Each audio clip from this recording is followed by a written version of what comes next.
नमस्ते India. Pimples ना तो सिर्फ चेहरे पर बल्कि शरीर के किसी भी हिस्से में हो सकते हैं। कुछ महिलाओं को पिंपल्स जो है वो अंडर आर्म्स में भी हो सकते हैं, जो कि एक काफ़ी कॉमन प्रॉब्लम है। और इसकी वजह से महिलाएं जो है वो अपने मनपसंद की ड्रेस नहीं पहन पाती है, क्योंकि ये दिखने में भी अच्छा नहीं लगता है। और इसके चलते महिलाएं जो है वो ब्यूटी प्रोडक्ट्स का कोई क्रीम उसको इस्तेमाल करना ज़्यादा ज़रूरी समझती है, मगर वो ब्यूटी क्रीम का इस्तेमाल करने से कुछ खास फ़र्क नहीं दिखता है। अंडर आर्म्स वाले जो स्किन होती है वो बहुत ही ज़्यादा सेंसिटिव होती है, और जब आप उसके ऊपर क्रीम अप्लाई करते हो तो उसकी वजह से एलर्जी का खतरा भी हो सकता है, और इसके चलते कई बार रैशेस, जलन और खुजली की समस्या भी पैदा हो जाती है। इसलिए किसी भी केमिकल्स वाली चीज़ को अपनी स्किन पर अप्लाई करने के बजाय आप नेचुरल तरीके से उन चीज़ों को ठीक भी कर सकते हो। देखिए, अगर आप नेचुरल चीज़ें अपनी स्किन पर यूज़ करते हो तो एक तो आपको इन्फेक्शन का खतरा नहीं होता है, और इसका कोई साइड इफ़ेक्ट भी नहीं होता है, और ये पूरी तरह से सेफ़ भी होता है। इसके अलावा सेंसिटिव स्किन पर नेचुरल तरीके जो है वो काफ़ी फ़ायदेमंद भी रहते हैं।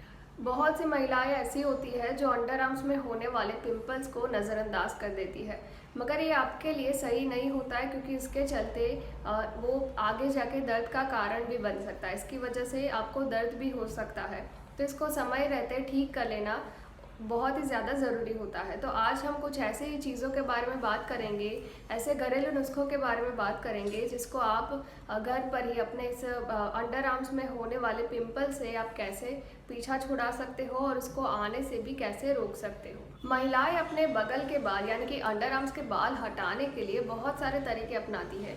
कोई वैक्सिंग कराता है, कोई रेज़र का इस्तेमाल करता है, या तो फिर कोई हेयर रिमूवल क्रीम का भी इस्तेमाल करता है।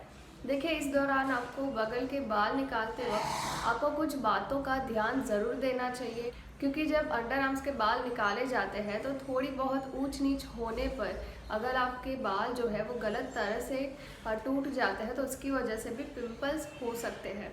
तो इसलिए आपको कुछ बातों का ध्यान ज़रूर देना चाहिए। अगर आप बार बार हेयर रिमूवल क्रीम भी इस्तेमाल करते हो तो उसकी वजह से भी आपको एलर्जी हो सकती है। अगर आप वैक्सिंग करते हो तो इसको सही तरह से वैक्सिंग करना चाहिए।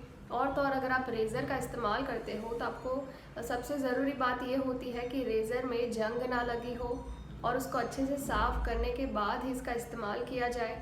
जब भी आप एक बार अपने अंडर आर्म्स के बाल निकाल लेती हो तो उसके ऊपर तुरंत आपको एलोवेरा जेल लगाना चाहिए, या तो फिर आप गुलाब जल भी लगा सकती हो। दरअसल अंडर आर्म्स जो है वो शरीर का वो हिस्सा है जहाँ पर लोगों की ज़्यादा नज़र नहीं जाती है। हालांकि शरीर के दूसरे हिस्सों की तरह ही बगल का भी उतना ही सफाई रखना बहुत ही ज़रूरी होता है, क्योंकि धूल, मिट्टी, पॉल्यूशन और उसकी वजह से भी जो पसीना होता है, मैल होता है, उसकी वजह से भी खील मुहासे पनपने लग जाता है।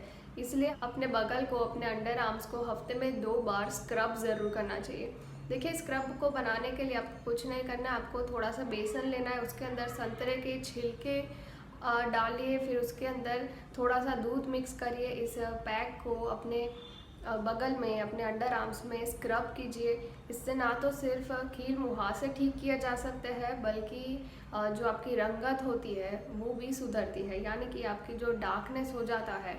हालांकि अगर आपके अंडर आर्म्स जो है वो बहुत ही ज़्यादा डार्क हो गए हैं तो उसके बारे में भी मैंने अपने चैनल पे एक वीडियो डाल रखी है, जिसकी डिस्क्रिप्शन में आप लिंक ले सकते हो और इस वीडियो को आप पूरा देख सकते हो। तो इस स्क्रब से ना तो सिर्फ आपके खील मुहासे ठीक किए जा सकते हैं, बल्कि आपकी रंगत भी सुधरती है। तो आपको हफ्ते में एटलीस्ट 2 बार अपने अंडर आर्म्स को स्क्रब ज़रूर करना चाहिए। अंडर आर्म्स में केमिकल वाले प्रोडक्ट यूज़ करने से आपको हमेशा बचना चाहिए।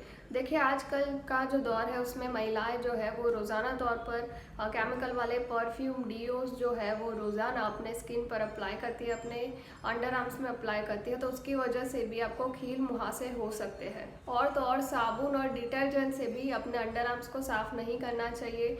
आप एक अपनी स्किन टाइप को सूट करे ऐसा क्लींजर का इस्तेमाल कर सकते हो। बेसन जो है वो नेचुरल क्लींजर की तरह आप इसको इस्तेमाल कर सकते हो। अगर आपकी स्किन बहुत ही ज़्यादा सेंसिटिव है तो आप सिर्फ बेसन की मदद से भी अपने बगल को साफ़ कर सकते हो। अंडर आर्म्स को कभी भी गंदा नहीं रखना चाहिए।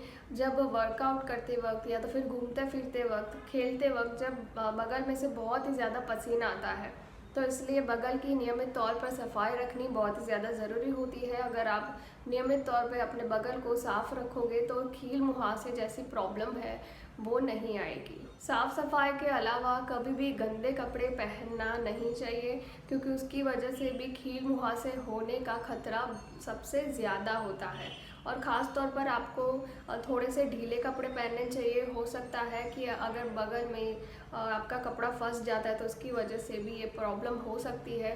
इसलिए हमेशा ध्यान रखें कि बगल में जो कपड़ा है वो उसके साथ बहुत ही ज़्यादा टाइट ना हो। अगर आपके अंडर आर्म्स में जो मुहासे है, जो खील है, वो ठीक नहीं हो रहा है तो ज़रूर एक बार स्किन स्पेशलिस्ट से अपना चेकअप कराना चाहिए। दरअसल कई बार स्किन एलर्जी की वजह से भी ये दिक्कत हो सकती है, इसलिए कभी भी अपनी स्किन पर ऐसी चीज़ों का इस्तेमाल ना करें जो कि आपकी स्किन में एलर्जी पैदा करता हो, क्योंकि इसका समय पर इलाज करना बहुत ही ज़रूरी होता है, वरना ये एलर्जी जो है वो फैल भी सकती है।